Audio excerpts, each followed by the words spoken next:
Hello लोगोफोर, खुलुमबाय गासैखौबो आंनि मोनसे गोदान भिडिअ'आव बरायहरफिननाय थाबाय। आसा खालामो गासिबो मोजाङैनो दङ। आं भिडिअ होयिया जोबोद गोबाव जाखाबाय। सिगां शिलंआव थांनायनिफ्रायनो आं भिडिअखौ होआखैमोन, दिनै फैफिननाय जाबाय। ओमफ्राय दिनैनि भिडिअआ एसे बेलेगसो जागोन आरोना, ब्लग जानाय नङा। आं दिनै दोंसे बैसागु मेथाइसो सिफुं सुनो नागिरदों।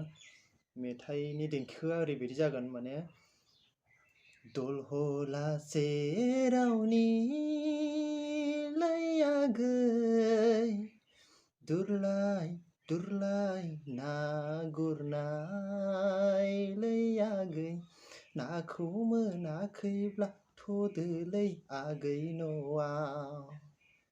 नों हेबनाय जेखाइ नों हेबनाय खबाइ आंलाय मोजां मोननाय आदा, नोंनि दहाय लाना नाखौनो मोना जाबाय।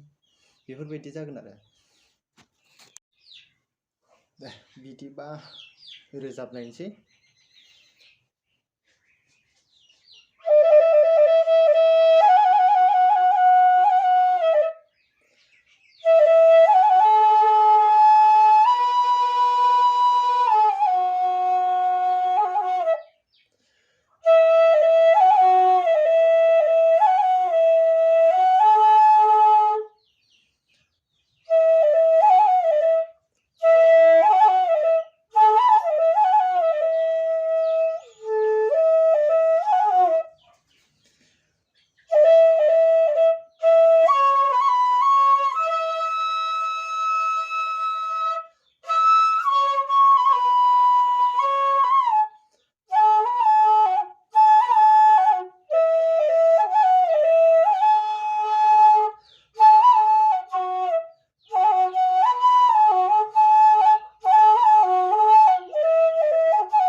आं माने कर्स लानायबो नङा, माने आबौजों गामिनि आबौजों सोलोंलाबायनासो ओरैनो सुयै सुयै आर'जफोराव थांनायाव सुयै सुयै रोंलाबायनाय।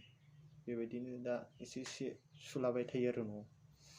आसा खालामो जादोंना जायासै, नोंथांमोना कमेन्टआव खिथाहरबानो जाबाय।